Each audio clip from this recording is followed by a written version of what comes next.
Welcome. To Shade in the City. As you know, we're virtual, staying safe in the COVID. Some of us are quarantined, not by choice, but here we Not are. me. I'm just staying safe. Just staying safe away from me. So here we are, and we are here to review Ready to Love, guys. We are getting towards the end. We only have one more episode. I was actually upset when I watched this and I saw that, and I was like, "What do you mean?" Because I'm ready to love. Don't do that. I love this intro. I don't give a damn. I love it. She's ready to love, y'all. She's ready to love. I love the We're gonna get into it and get shady. Let's get clink, clink. Virtual clink, clink. Virtually.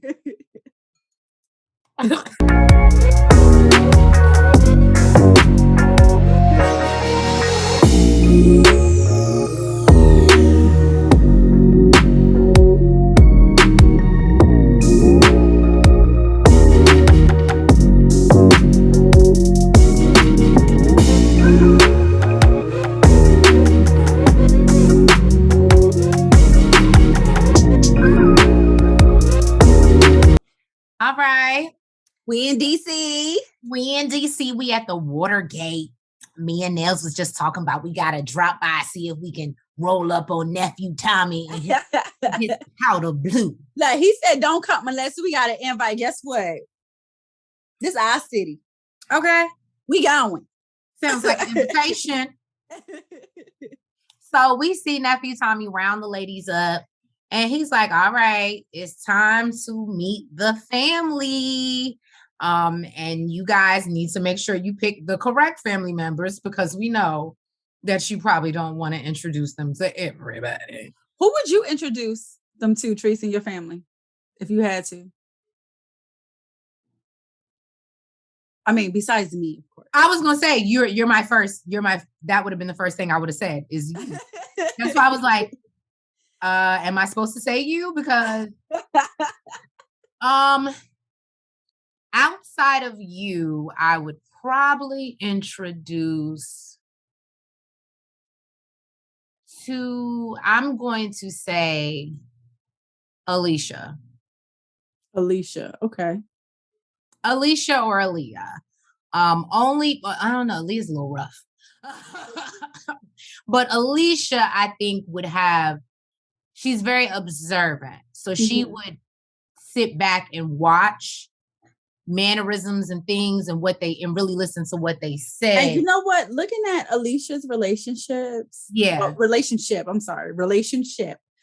seems like, I mean, from what I see with her dude, like she looks like she's really good at picking. So she's very good at so that I will say that would probably be the person that I would go to because I trust her judgment. I do. So How about you, ma'am? Outside of me, of course. Outside of you.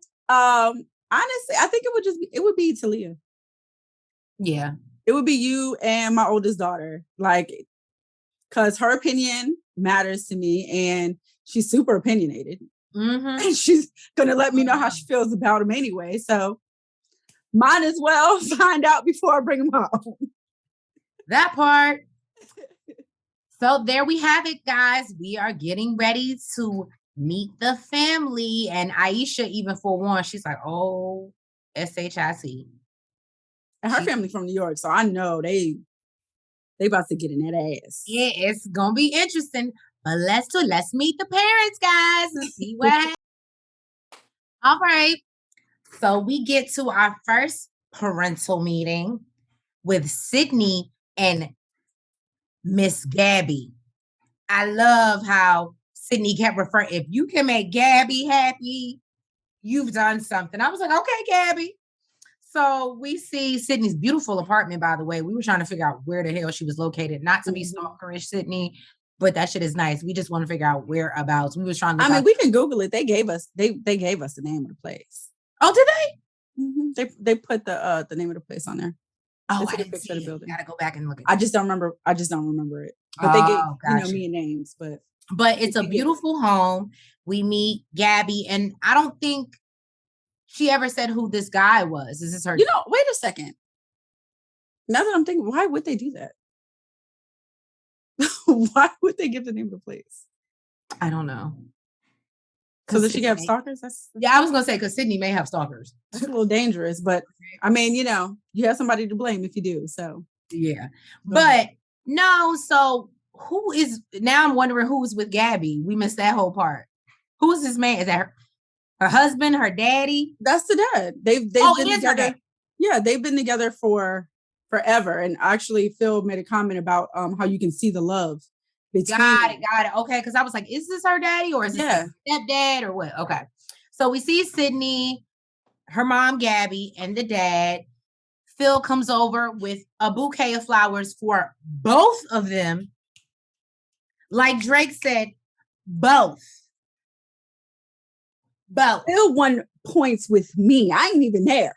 Right? I ain't even in the scene, but he won points with me. Okay, you got flowers for my mama and me. Oh yes, sir. You're already winning. Okay. Right? You out here like Oprah. You get a bouquet. You get a bouquet. You get one. I'm with it. I'm here for it.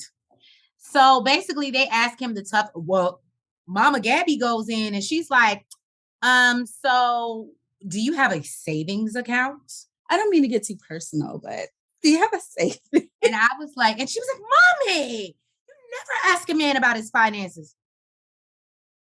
Somebody should have told Camille that, because Camille was asking everybody every episode, okay? But Phil answered the question. He kind of laughed at it. He was like, yes, like, type of question. I have a savings account. You know, like, ask me if there was anything in it. You just said, do I have a savings account? A savings account. She said, do you have a savings? Oh. She didn't say, do you have a savings account? She okay. Said, you have a savings, sir. Like, I was going to say, it's a lot of people, the checking come with the savings, but sometimes the savings ain't never got nothing in it. It'd be like that sometimes. No, Gabby knew how to word that. She knew how. Yeah, she knew how to ask that question. That was smart. But basically, we see Sydney get a little bit emotional. Her mother talks about how basically, if you are here to play games with my daughter, then you need to keep the road and keep playing. Because, obviously Sydney's been through a lot. And as I was telling Nels, sidebar when we weren't on camera, I'm sure because of the industry that she works in, because she's in the nightlife and things like that, she probably runs into a lot of boys on a regular basis. And it's probably very hard for her to find somebody that takes her seriously and wants to settle down with her. So I think that was really dope for her mother to come out and say that. And it clearly made Sydney emotional because I think it's dope that she's like, my mom can see that, like, I am ready for the right person. I just haven't met that person because unfortunately, the right person hasn't come along. So I thought that was really cool. You definitely can see the love.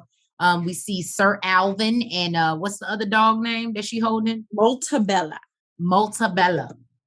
And I thought that was really cute. And I love their names. The dog names are super cute. I love them. They are super cute. And I will say, Sydney's mama spit her out.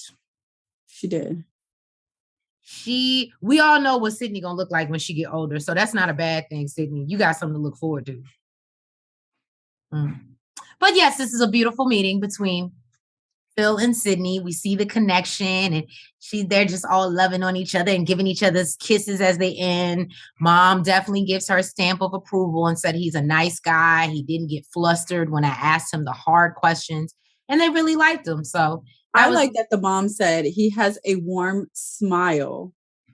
And what else did she say? A warm face, I think. A warm face. And it gave me the vibe that she was basically saying he has a warm heart. Yeah. And she felt that he was genuine. I thought that was really, really nice. See, I'm still here for Phil is playing games, but we'll see what happens. I said that last episode. I feel like he's playing games with one person, but I think he really likes Sydney.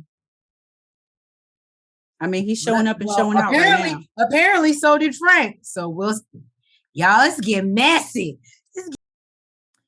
So we get to see Aisha and Dante, and he comes with a bouquet. The men are winning this episode. He comes with a bouquet for mama. He ain't up there with Phil, because at the end of the day, I feel like you still trying to win us both over.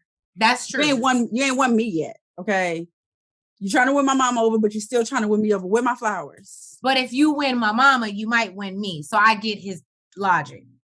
You get knocked down 2 notches by only bringing my mama flowers. So let's not count on winning me.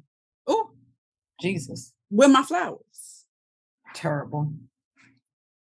So we see Aisha meet up with Dante and her brother Ade. I didn't catch mama's name. We're just gonna call her mama. And basically I loved her questioning.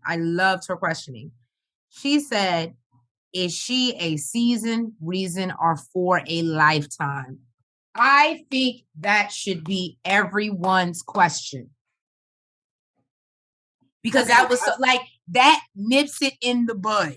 Latrice, who is what are your intentions? Who? No. Who's really going to answer and give their answer that's something that says besides for a lifetime? Yeah, I'm going to tell you that I'm only here for a season. Yeah, I'm only here for... She's only here for a reason. So you think that was an easy question to answer? Hello, I'm going to answer and say for a lifetime. Bitch, even if I plan on leaving tomorrow. The answer is for a lifetime. Well, it's for a lifetime. Where is the other fan? We all know, look, one of the fans is up in the sign, y'all. Because if I could find it to fan her ass, because her shady ass. You ain't sure. It gives me a Iyanla Vanzant. Really. I love the question. Mm-hmm. But to say it's a good question, no, because you're an ass. Who's gonna lie? I mean, who's not gonna lie? You're not gonna ask me what are your intentions and why? Why do you see this in my daughter? And okay. No. Yeah. Oh, that's all you want to know. Yeah, I'm here. Boom. That's my forever. Forever, ever. You stupid. That's all you need. Okay. You stupid. So Ade does ask Dante about the elephant in the room. And elephants with an S. Elephants with an S. With an S. Elephants. And he's like, so yeah, about the 3 baby mothers and the 3 children. And he's like, yeah, and he says in the confessional, like, some people see this as a red flag and some people see it as, we know who sees it as a red flag. And I'm sorry, I do too.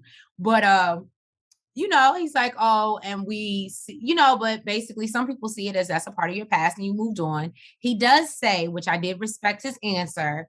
He's like, I have a wonderful relationship with 2 of my kids' mothers. All of my children's mothers. 2 of the women are remarried. It's very, what is the word that he used? Platonic. Mm-hmm. So it's not romantic in any way. Nobody still has feelings.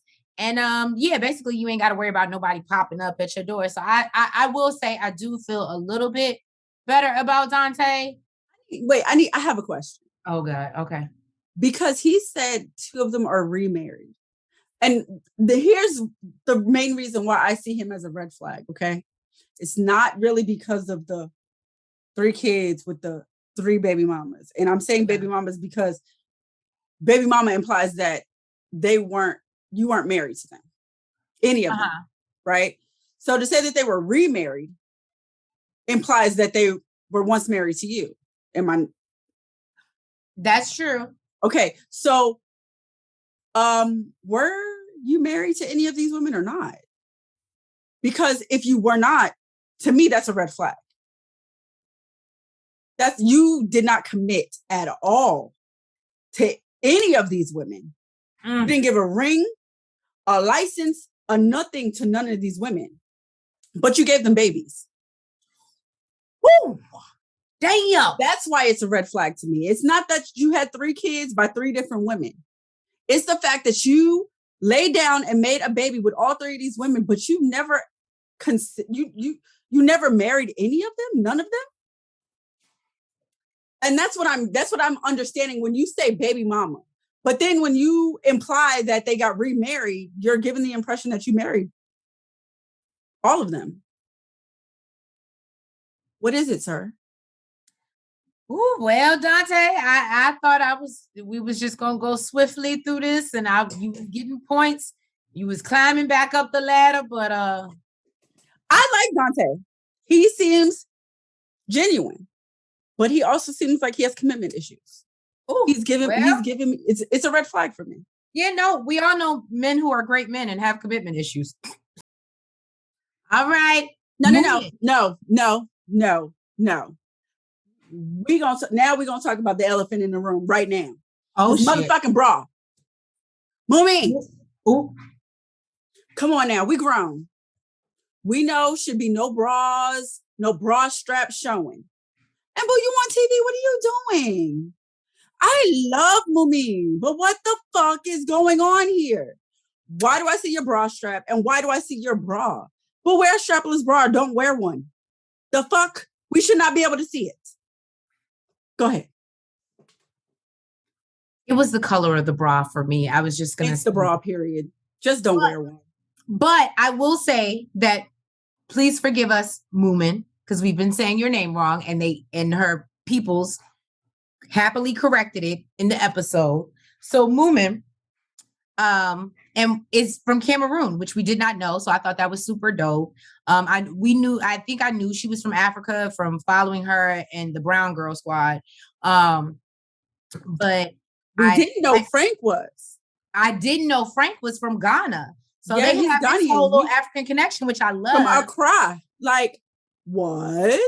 Yeah. Because he never mentions that at all. Mm-hmm. So that was really, but I thought that was cute. And that was like a cute little connection that they had. But I love when her dad was like, you couldn't find nobody from Cameroon. From Cameroon. She's like, there was nobody in the lineup. I thought that was really cute. Now, Frank, you lost points. You showed up with no flowers. The sister's there and Moomy's there. Are you trying to impress me? Not to mention, Frank, even if you didn't bring the flowers, if I'm not mistaken, you are a beverage guy. For me, that would have been bring your sample of your work or one of your beverages, because these are men that you're expecting to meet up with. He may not have expected to meet Moomy's sister. You know what I mean? So I think that he could have done something. And the fact that he just showed up empty-handed, to me, was a takeaway. Especially when we seen the last two guys come in with bouquets. Now, granted, there were, it was about the same amount of women that's here. So yeah, Frank, you kind of lost. You know what it is for me? It's not even really the flowers. It's the fact that you put thought. Yes, the thought. Okay, when you show up with nothing and you're meeting them for the first time, you're trying to impress them, right? Even if, like you said, he brought something that he made. It doesn't have to be bought. Something that he made because he's a drink guy, right? Mm-hmm. It shows that you put thought and effort. Dude, for all I know, you fucking crawled out of bed and said, oh shit, I'm gonna be late. Like, let me head on over there. There was no thought. It was like, let me just show up. As a sister, I'd have been like, well, is he trying to impress us? Kind of turn her nose up. The dad, which shout out to Moomin for liking my tweet yesterday. I actually talked about her dad's face, which is funny that you got the same shot because I got the same one when I tweeted about it. But he was giving him the stare down, like, really, really. But you know what? I think because he's Ghanaian and part of the African culture, like he didn't expect anything less. So I feel like an American guy probably would have been a little intimidated, like, damn, he didn't like me, or you know what I mean? Yeah. But Frank, I think, he was still confident throughout the whole process. Even given the dirty looks he was getting. Exactly. Because he didn't expect anything less. They did ask him, like, so where is Moomin on your list? Like, what, asking about the process, how things are going. There was one point before Frank walked in, you would have thought he was giving his daughter away and she was about to walk down the aisle, the speech he was giving. I was like, too much. I'm very proud of you. And, not that I didn't expect you to get here. And, I knew it was coming. And she's like, I think he thought I was getting married. Like, but that's what it was. You know what, though? I think I may be wrong, But I also think probably in their culture, you don't introduce somebody into your family until you're damn near married. You don't bring ready to get married. Yeah. I think you're right. So no, but so basically I know he like my I don't know if Moomin is like grew up here or born here or whatever. But if she's not, I know he's like, I done brought my daughter to America and now she Americanized like shit. She bring this dude. She ain't ready to marry his ass. She don't even know. She let him date other females. Right?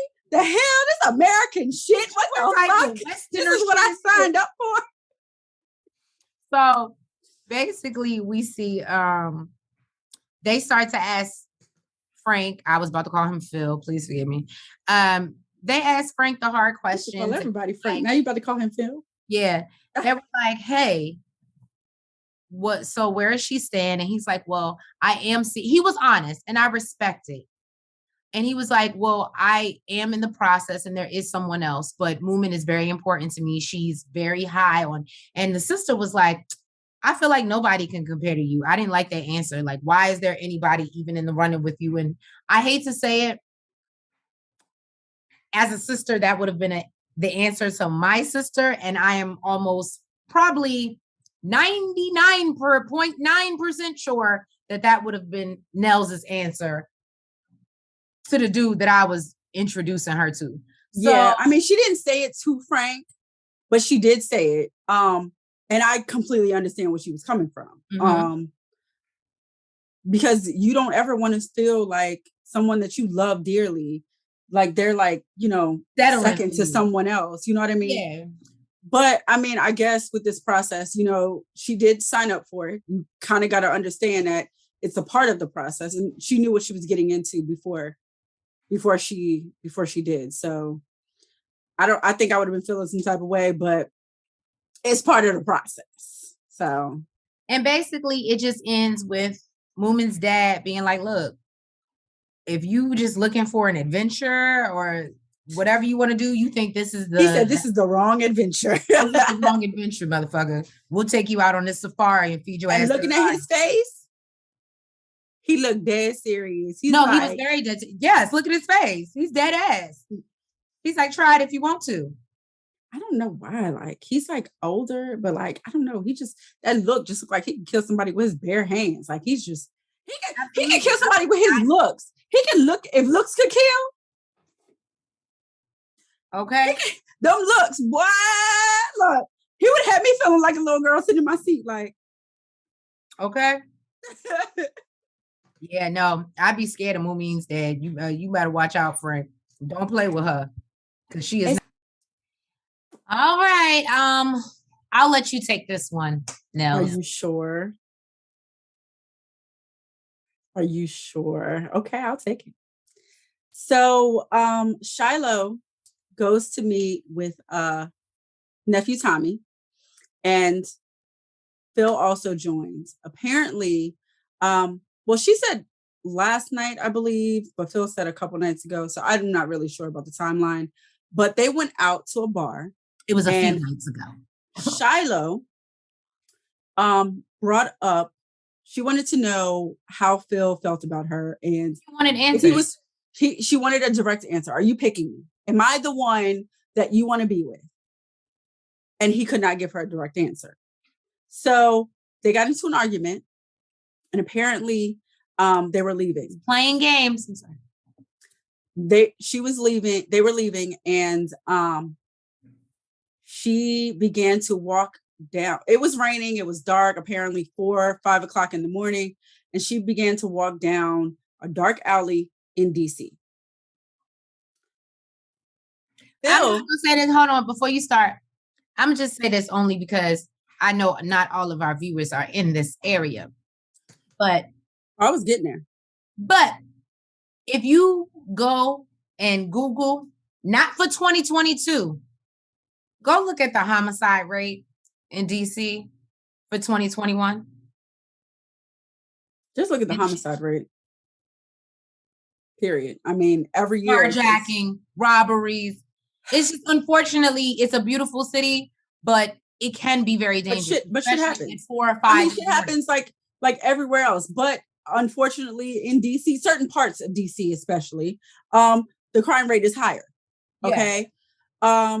So she's mad. She has an attitude. She don't want to talk. She don't want to be touched. She lets Phil know this. And when she begins to walk down this alley, Phil decides to pick her up and bring her towards the car. Now, I don't want to touch on this too much because maybe I'm missing something. Maybe I'm ignorant to it. But I am trying to understand both sides. Mm-hmm. I understand that she didn't want to be touched. I understand that she has triggers, and I understand that she has a past with mental and emotional abuse. Okay. But I 100% understand Phil's side. Now, if someone could explain to me Sydney's side more, because if someone could explain to me, I'm sorry, Shiloh's side more, and broaden my horizons, okay? And help me understand. But I really understand Phil's point of view. I am out with a woman, and who knows that I'm out with this woman, right? Mm-hmm. It's 4 or 5 o'clock in the morning. We in DC, we just got into an argument. For one, I felt like it was childish for her to even walk away. Okay. I feel like that was childish. That's some shit you do in your 20s. Oh, I don't want to talk, so I'm walking away. You follow down a dark alley away from you so you can come chase me. Exactly. I feel like it was childish as fuck. Okay. And even, I think she even says, well, he shouldn't have touched me. He should have followed me. She did. And what he said to her was, me as a grown ass man, I didn't even want to go down that fucking alley. Which you have to respect. Okay. Now I want to keep you safe. And if something were to happen to you, who the fuck they coming to look at? Now, even if, and I'm not saying as a man, you have to be her protector, right? Me and my sister, we go out.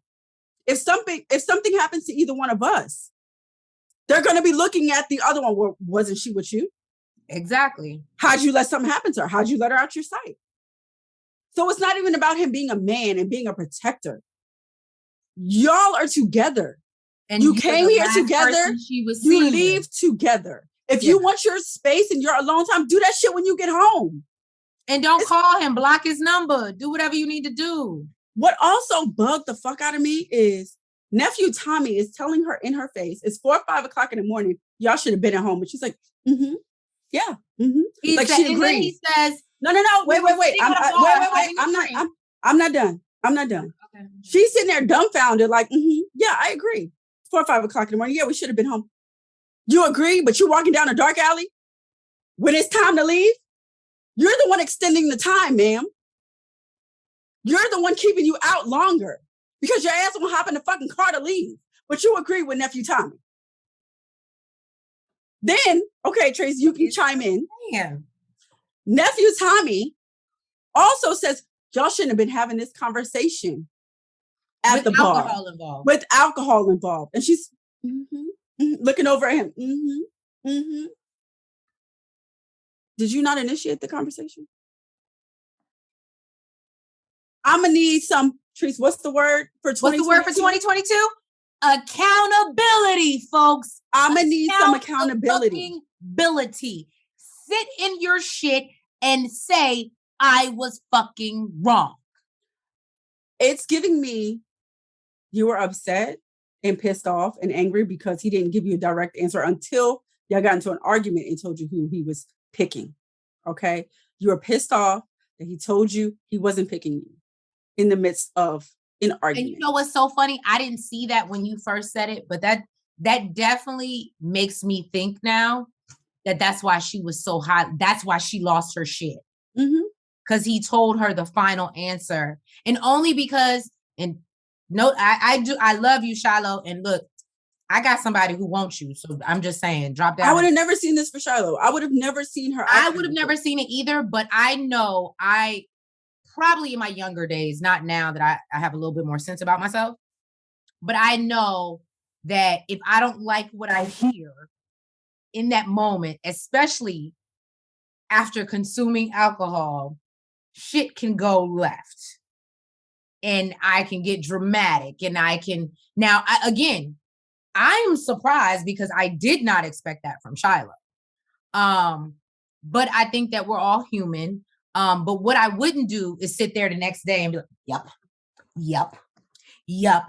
Again, accountability. I expected her to say something when Nephew Tommy said, this shouldn't have been a conversation that you had in the club. I expected her to say, you know what, you're right. You're right.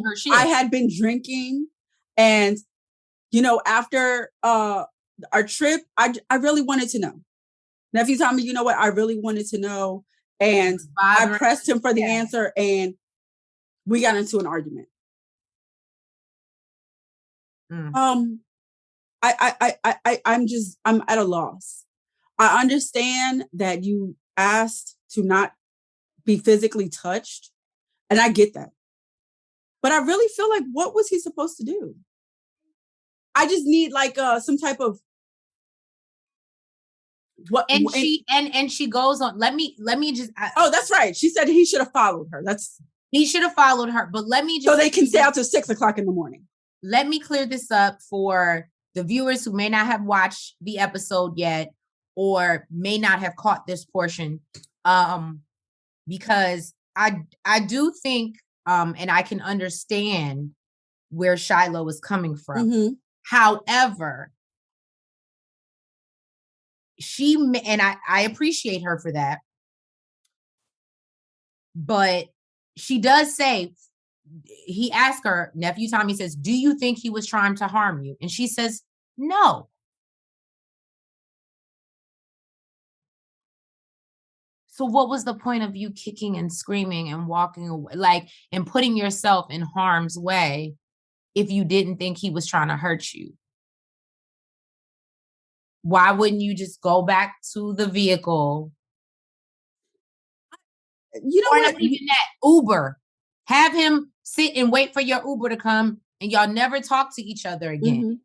Mm-hmm. But you know what? I could have even agreed with the fact that, okay, she doesn't want to be touched. I really believed he was getting ready to harm me, and that's why I didn't want him to touch me. But no, she was just mad. She had an attitude. She was just mad. And I hate to say that. I'm not trying to downplay her feelings and emotions, guys. So I've come from really tough relationships, so I am not here. You're not the only one. Yeah, so I'm not here to condone anything. I just can't piece it together. Yeah. I just really cannot piece it together. If you're mad, you don't want to talk, and you don't want to be touched, get your ass in the car, look out the fucking window like most bitches do with a fucking attitude the whole way home. And don't talk. Why are we walking away at 4 or 5 o'clock in the morning down a dark fucking alley so he can chase us? You know what that reminds me of? Like a bitch walking on the side of the street, having a dude follow her. Come on, man, please. Just get in the car. Get in the car. We do this shit in our fucking 20s. Shiloh, I know you ain't in your 20s, but you look good. But you ain't in your 20s. Come on. Yeah. Yeah, no, that was I feel like they were both put in a position. She felt like she was put in a position where she couldn't leave, and he picked her up against her will. He was put in a position where, what the fuck else am I supposed to do? I don't want to be down this alley, and I for damn sure don't want you to be down this alley, and I ain't about to leave you. We need to go. What is the resolve? What is the resolution?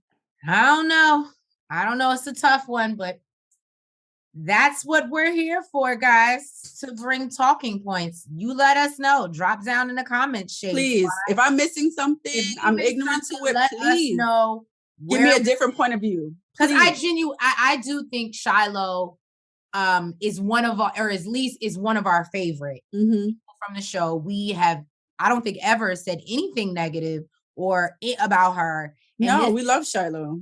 Yeah, and so this scene and this particular moment really shocked us. Really shocked. All right, y'all. So we're gonna take a small little break. Naruto Nails, give me a minute. Okay. So as you know, I have been here for Sabrina since day one. Hi, Sabrina, friend of the show. You guys follow her. I believe it's Miss Sabrina CO, but I will make sure I put it there. But make sure you follow her. She does have a YouTube. But let me tell you something. I saw something on Twitter today that I thought was highly disgusting. And I felt like I needed to say something because I think that I'm pretty sure that Sabrina mentioned on the first episode that her mother was taking care of her father and they were both elderly and ill. So when I see a tweet, which I'm not going to say any names, from just a random person, random account, coming at Sabrina, why doesn't she have any more family? That's all she got. I felt that was fucking disgusting. Do they watch the show? Clearly they do, because they do reviews like us. Oh. Okay. So to come at her and be like, all you could find is a cousin. And the only reason I know about the comment that was made was because Sabrina held herself together and actually responded to it. And I followed Sabrina and I saw her response. And I said, oh no, I'm going to talk about this when I get on my platform. Because that was fucked up. This woman, and rest in peace, just lost her mother. Her dad is ill, dementia, if I'm not mistaken. And I'm sorry. I do feel like sometimes people can take shit too far. Yes, we review shit, we give our opinions and whatever, and we shady. But we know there's limits. Exactly. We can be shady as fuck, but we have our limits. And I just want to tell you, Sabrina, I hats off to you for even responding to that bullshit. Mm-hmm. And I just applaud you because I'm sure you're still in the process of grieving, and for somebody to kind of throw that back in your face, I don't think that was right. That's my piece. I'm done. Let's talk about Sabrina and Walter meeting her cousin, Stephanie. So Sabrina and Walter meet her cousin, Stephanie. She couldn't be there because she had just had a new baby. So she's in New York, right?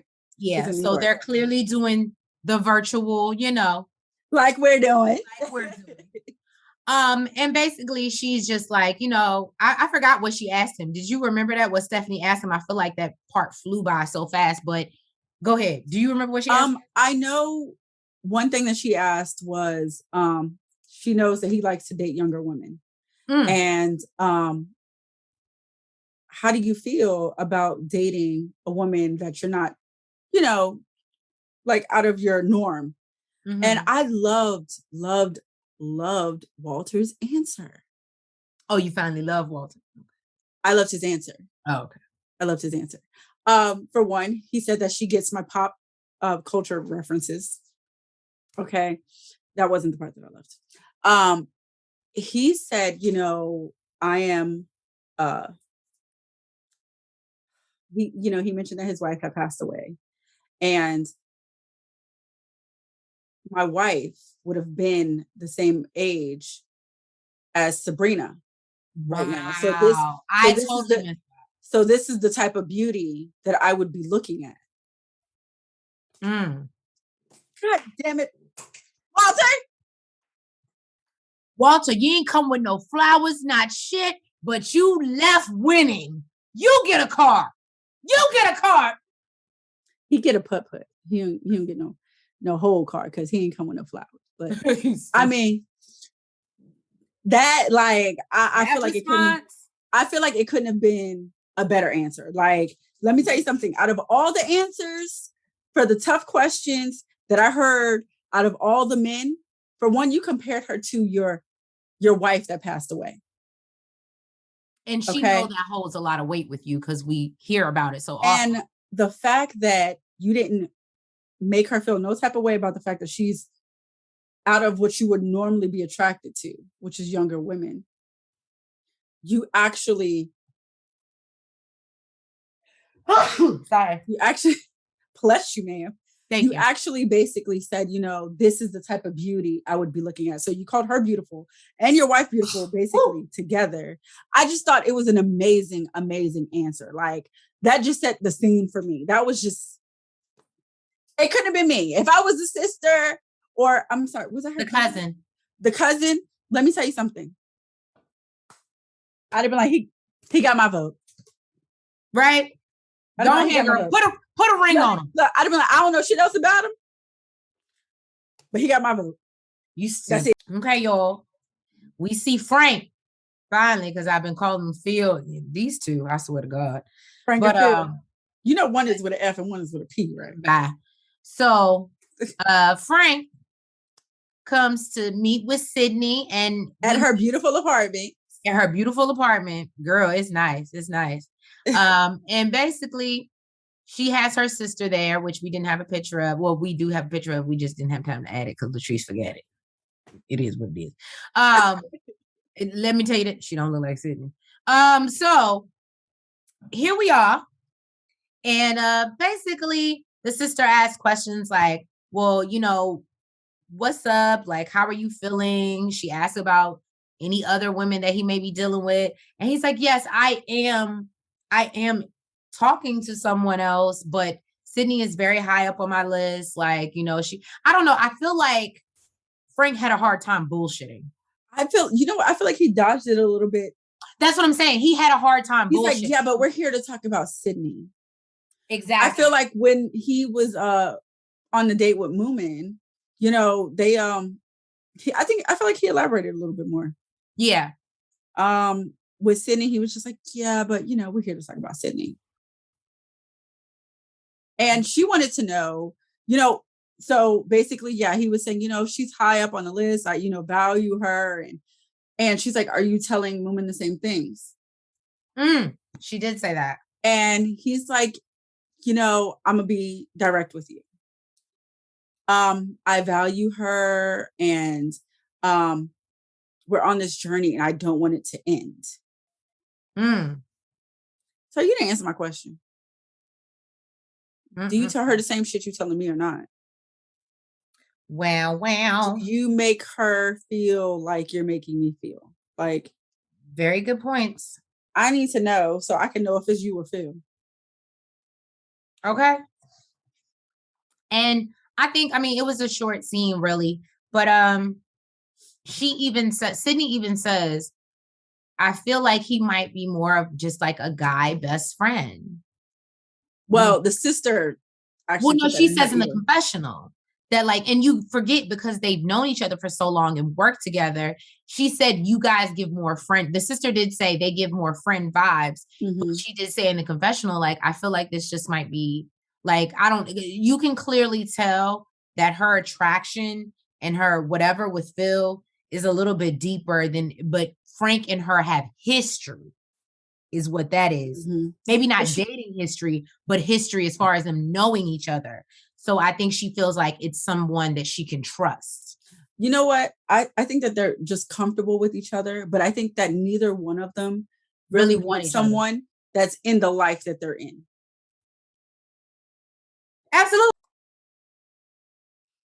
Okay, y'all, it's deliberation time.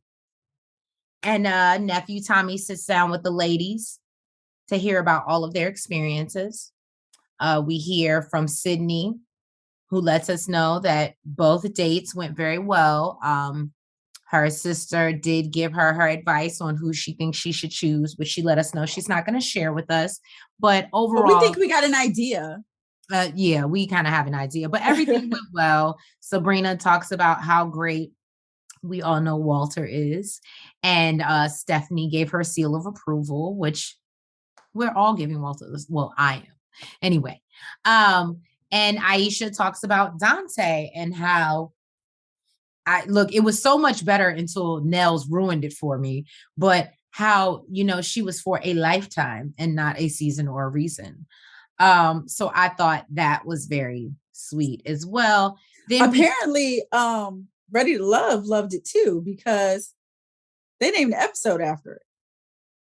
A reason, a season, or a lifetime. That was cute. All right, Ian. Okay.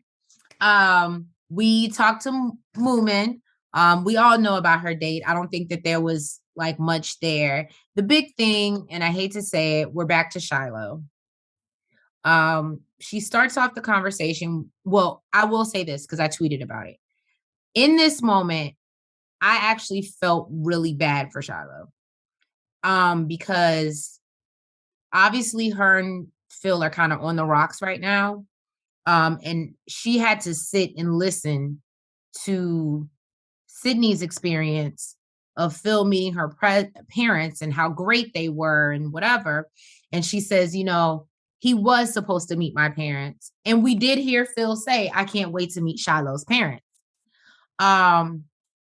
But she said after the situation that happened, she didn't feel comfortable. I'm gonna just leave that there.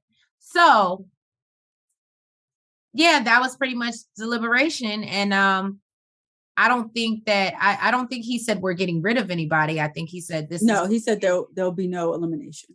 There'll be no elimination. And so we just move on. But he does ask Shiloh, are you open to having a conversation with Phil to see where you guys stand? And she's like, absolutely.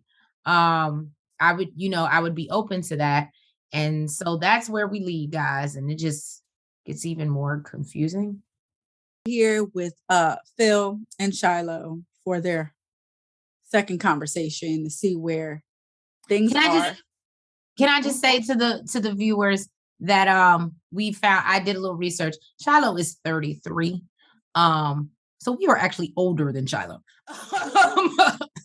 But anyway, beautiful. Yeah, she ain't in her 20s. She ain't in her 20s. So I was trying to give you room, Shiloh, but go ahead, Shannon. So they have a sit down to discuss what happened. Apparently, Phil he's been trying to reach out to her, and she has not responded. She has not been responding. She's like, I needed some space, or I'm still processing. They're still kind of going back and forth about what happened. She has her view, he has his view, and eventually he asks her. He says, do you feel like I was trying to harm you? And she said, emotionally, yes. Which kind of confused me because we're not here about your emotional pain. We're here about you being upset that I physically picked you up. Mm-hmm. We're not here about the fact that we got into an argument and I told you I wasn't choosing you. I was going to choose someone over you. So why is that even a topic of discussion? That part. Anyways, Phil in the confessional basically says, I really care for Shiloh. I was, really excited to meet her parents. But, after all this, basically we're not a good match. We're not a good match. Oh, you know what? I did like something that Phil said. In the midst of them conversing about what happened, mm-hmm. each side, he said, you being mad at me for picking you up is reversible. But something happening to you is not. Well, and I feel like Shiloh actually was like offended or got upset by that I don't comment. need anyone to take care of me. And you know what? As grown women, I completely understand that. But like I said, at the end of the day, we came here together. We're leaving here together. Because if something happens to you, what I'm not going to do is leave you for dead in a ditch on the side of the road and hope for the best. That if you know what, let me tell you, had he done that, say this, hold on. What's so messed up is because, and I'm not saying him picking her up is right if she felt uncomfortable, but what I'm saying is, unfortunately, Phil was put in a situation where he was damned if he did and damned if he didn't. Mm-hmm. Because Shiloh would have still felt disrespected if he said, "Well, you then go walk down the alley." So when he doesn't give a fuck about me. Exactly. He left me hanging. He left me on the side of the road. Exactly. And to me, that would have been much worse. Yes. Me personally. So when he and she even said, why didn't, and I think we've prefaced this before, Why did you not follow me? Again, that's a part of those love games. We are grown. If I walk away and I know my dude love me, let me tell you something. Let me get past a certain distance and see if I look back in his ass and be like, all right. I'll meet you at the car. Yeah. You got good sense. We're not. So here she sits down with nephew Tommy to give her decision after speaking with Phil. She lets nephew Tommy know that they spoke, and she did that Phil did ask her, do you feel like I was trying to harm you? And nephew Tommy also said, well, do you feel like he was trying to harm you? Because and I think they kept asking that because the level of, like we talked about on camera, the level of hurt that she felt, upset, you would have thought he beat her down. Mm-hmm. And again, not trying to invalidate your feelings, but I think nephew Tommy was confused. I think even Sydney talks about it in the Deliberation. Yeah, she wants to talk to Phil. She's going to talk to Phil about it. She wants to have a conversation with him about it to get his view, because this is a side that she's never seen before. She's never seen that side. So she wants to have a conversation with him about it to understand exactly what happened. Mm-hmm. But she tells Phil, I guess, she tells nephew Tommy that she told Phil no, but you did try to hurt me emotionally. So nephew Tommy asked again. So he didn't touch you physically. He didn't try to physically harm you. No, and I've said that. Okay. So where do we go from here? She's decided that this is something that she can't move forward. She cannot get over connection. And she's deciding to go home. Which I feel like she's already home. She's just decided she's no longer ready to live. Yes. Me personally, I feel like it has something to do with the fact that she now knows Phil's decision. Personally. Mm. And I feel like nephew Tommy knew that she was going to decide to go home, and that's possibly why there was no elimination. Because everyone else has their pretty much close connections and know who they're choosing. I think at this point, Phil was the last one that had two, wasn't he? Moomin and Frank. And Frank and Sydney, and then Sydney and Phil. With Phil staying, I mean, I feel like that's pretty much decided. So yeah. I mean, there's really not that many more decisions that need to be made. So I mean, with her going home, I feel like there didn't need to be elimination. Well, thank you guys so much for tuning in to our virtual edition of Shade in the City. What was all of that? What do you? What you giving, Trees? What you giving? So no, we will catch you guys next week for. Is it the finale? It is the finale. It is the finale. So I feel like we have to do something special. Should we dress up as our favorite cast member? I don't know. Thank you guys so much for tuning in. Please make sure you like, comment, subscribe, and hit the notification bell. And and make sure you follow us on all social media platforms: TikTok, Twitter, Instagram, Facebook. And we will catch you guys next week. Actually, no, we will catch you guys on Sunday because we got Portia and Before the 90 Days coming. So we will see you soon, virtually, of course. All right. Bye-bye. Side to side. Make sure you go like and subscribe. Front, back, side to side. Make sure you go like and subscribe. Hey!